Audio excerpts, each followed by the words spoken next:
Buffkins, Dickinson, the offensive board, and he'll go to the line.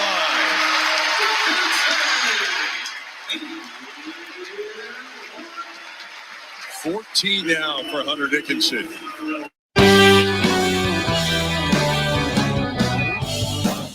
That's how it sounded on the Big Ten Network. Dave Revson on the call. Dickinson would finish with 22 points. Michigan would win this one by 4 points in the end, 60-56. Welcome in. Hope you're having a great Sunday. It's the Maize and Blue Reviews, Michigan basketball postgame live.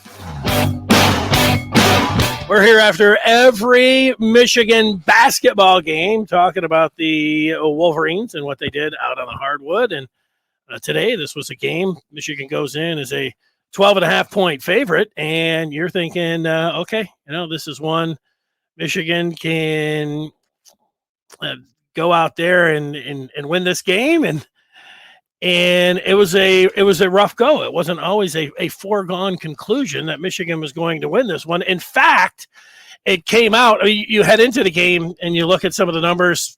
12.5-point favorite, that would be one. Being a double-digit favorite, you look at whatever other numbers that you wanted to look at to feel out like what kind of game or get a read on what kind of game you're going to get.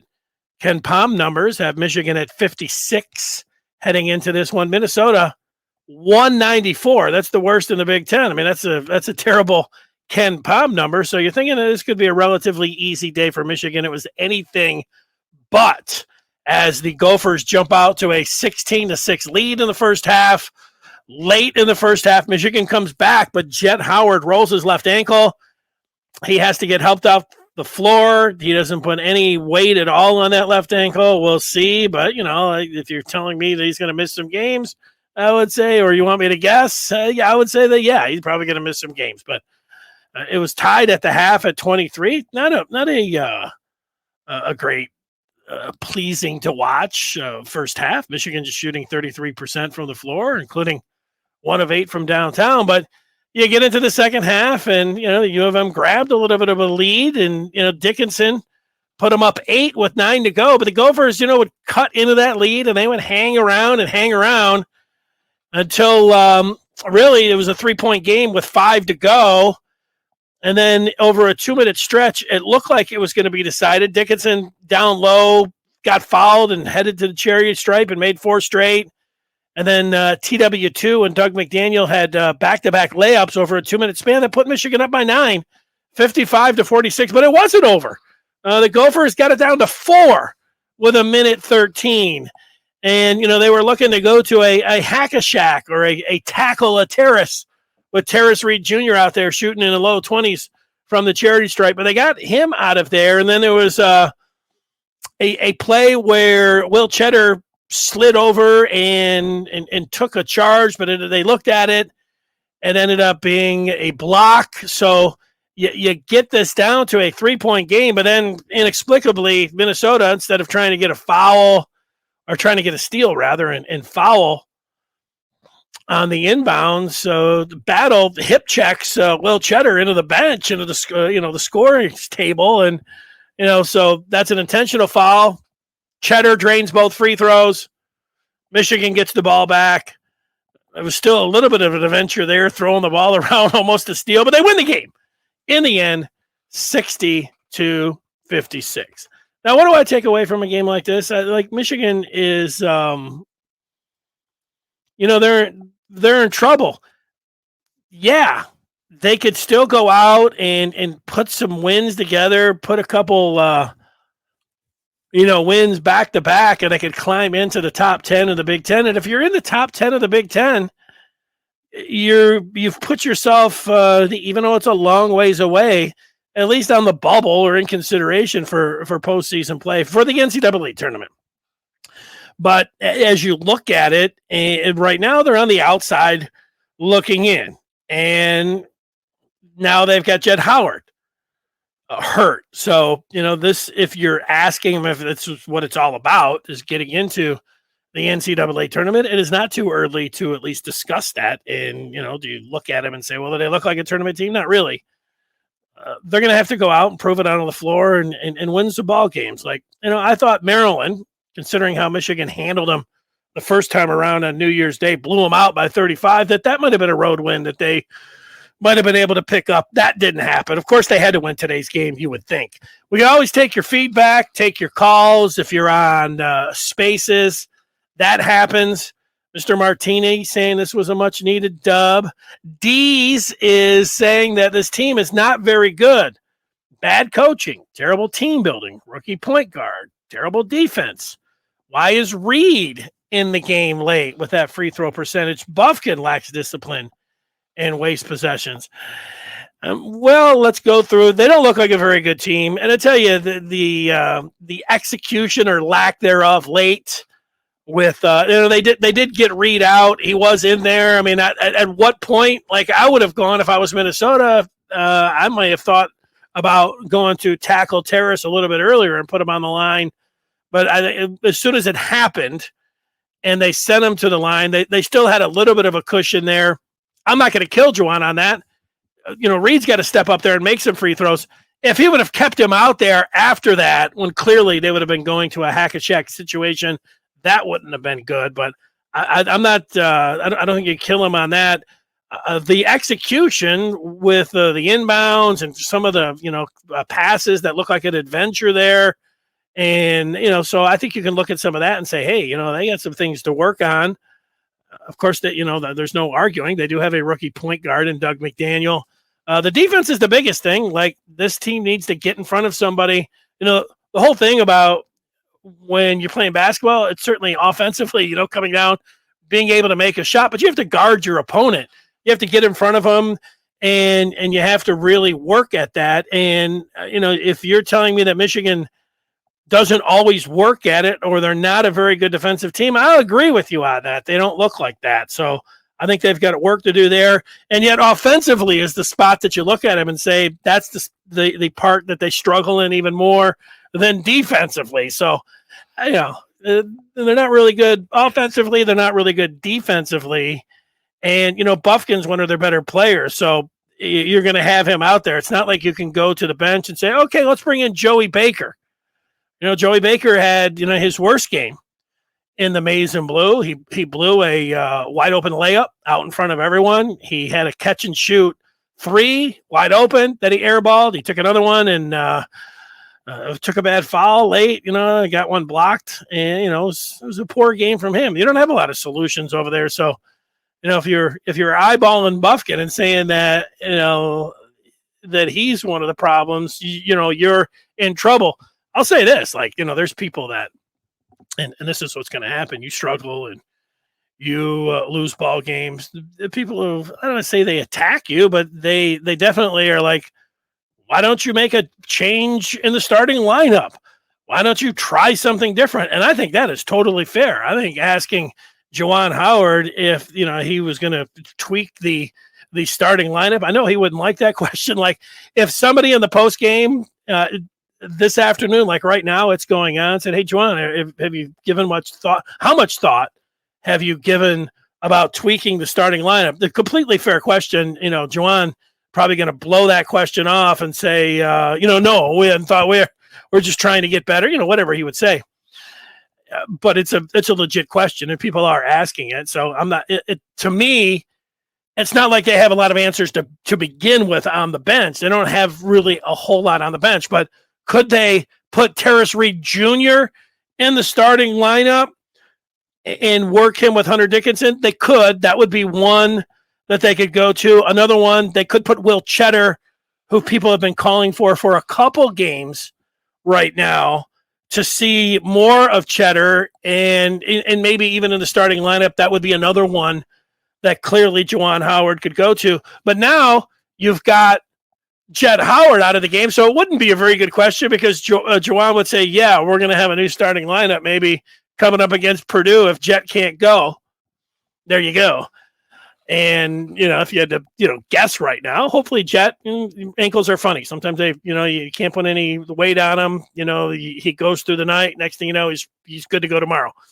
But if you have to guess and say, hey, he could miss a couple games, including Thursdays against Purdue, I think that is fair as well. Let's get to some more of this feedback. Logan says the only way we even make the tourney is getting the automatic bid from the Big Ten tourney. Our resume is starting to look very bleak. Yeah, trying to break down, the brackets and everything else, RPI, net ranking, quad one, Michigan doesn't really have anything that you'd look at. You say, oh, that's what they got going for them. The only thing, there's still games. Like I said, last year things looked really bad, Logan, and they had Purdue coming in. Nobody was picking them to beat Purdue. Purdue was a really good team last year, and Michigan beat Purdue. They got to do something like that. They got to go out and beat Purdue on Thursday, and then they got to win some games on the road. You do that. You put a week or two together where you win some games where you're not supposed to, or you go on the road and win a couple. All of those numbers and things, you start head the other way and you get in front. Like I said, I'll put some of I put some bracketology up on the screen for you to look at, just to show you, as bad as things you might think that they look, it's really not as bad as you think. And, you might think it's really bad. Dees obviously is thinking it's really bad. He's talking about execution late in these games. If Minnesota wasn't the worst team of the conference, this would have been another blown late game lead. I think that that's fair. Am I going to tell you that? Well, this team, they really. The only thing I say when they don't look, I say they're not really executing late in the games. They don't look really well coached. They don't look like they always give full effort defensively, and that is going to go back to the head coach. 2 years ago, when this team made the Elite Eight and won the Big Ten, they looked like they did all of those things, and they executed, and they looked really sharp, and they looked like they were a well-coached team. So, I'm not trying to make excuses for them. I'm just saying it's one of those things. You get a bad team, you get some of those things, or you get at least a team that's playing poorly, then you're going to have some of those things in the way it looks. Now, people always want to say, well, how about firing Juwan Howard? Well, Juwan Howard, I don't think if Michigan doesn't make the tournament this year, if they have some off the court or Juwan have, that's different. But I'm just talking about not making it. They work hard, whatever, and just ultimately don't end up making it this year.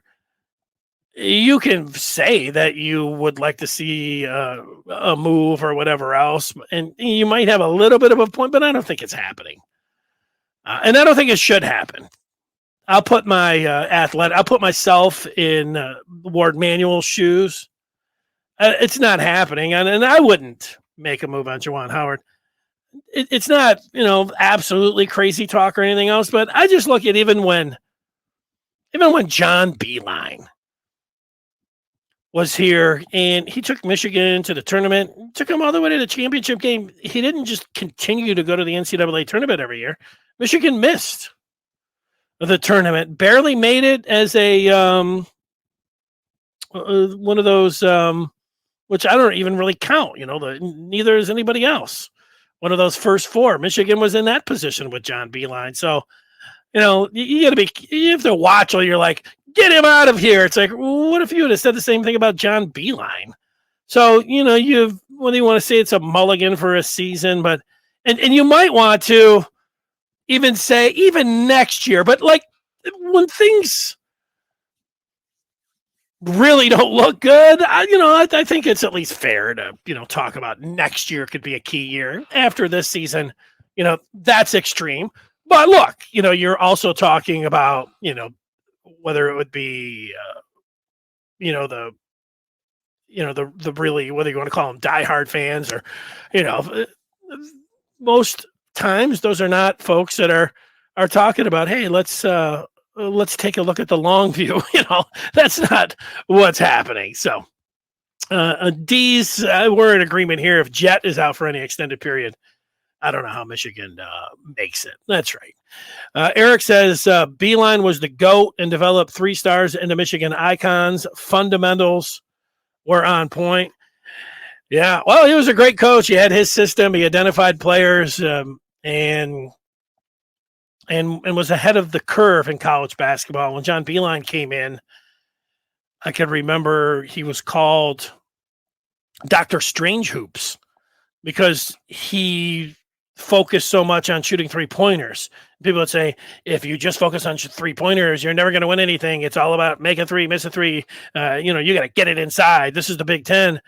And, I was saying some of that. It's kind of same stuff. Like, you bring, West Virginia, jack up 3-ball and, and then when you started to watch his recruiting, when he's, just bringing in some 6'8" dude from New Hampshire, and you're like, how about recruiting Detroit or, Saginaw or Flint right here in your own backyard?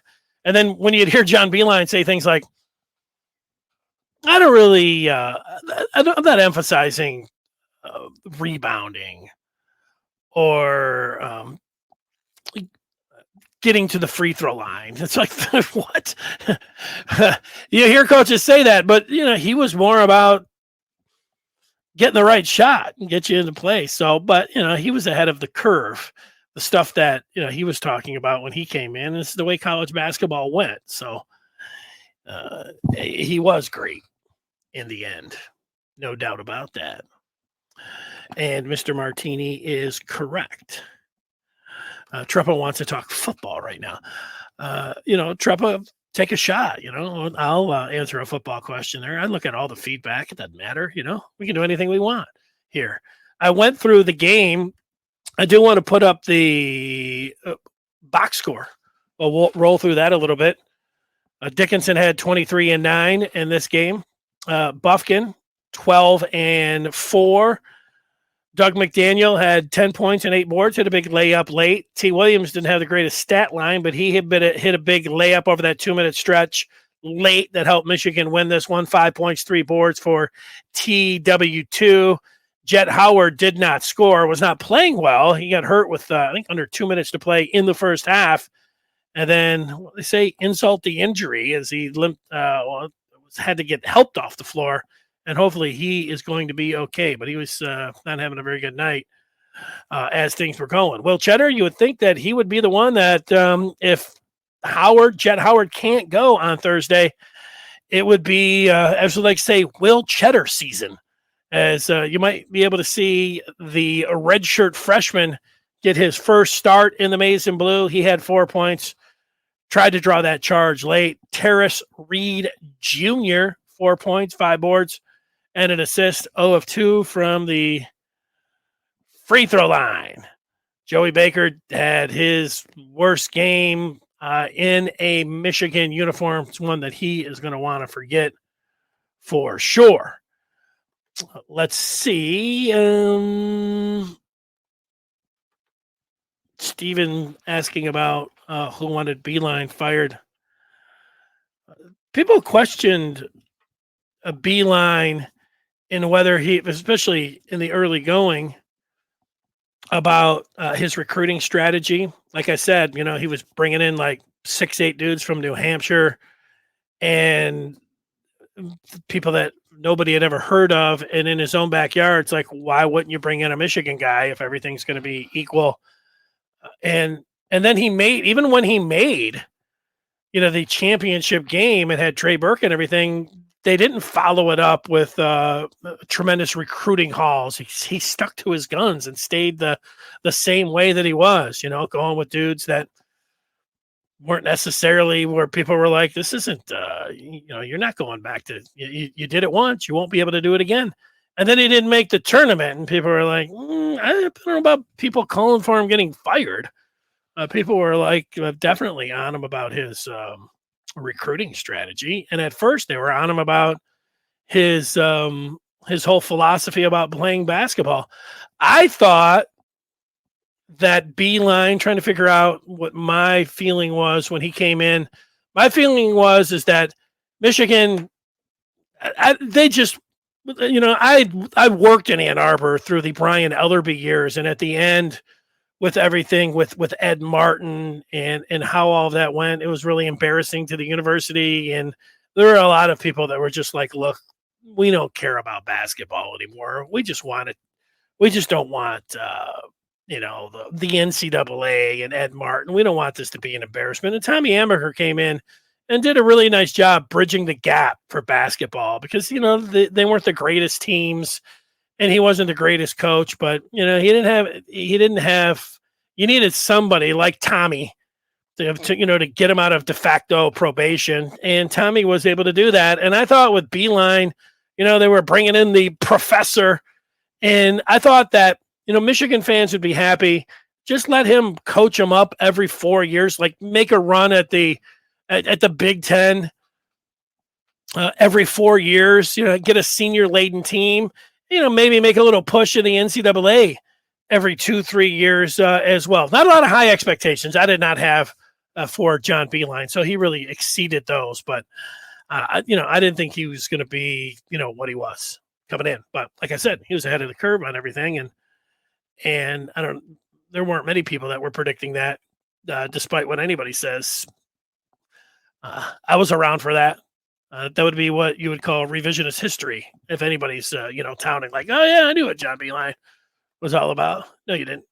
Let's check that upcoming schedule. It's brought to you by the Maize and Blue Reviews. Good afternoon, Michigan football and basketball. And you can hear that weekdays at 1:00 on this feed that you are watching or listening to right here. So that makes it tomorrow. The upcoming schedule for Michigan, I already mentioned it. They will take on Purdue. The Boilers that are coming in, they're the best the Big Ten has to offer. They get their big man at 7'4", the Glacier. He'll be in the middle. We'll see how Michigan, they were able to beat Purdue last year.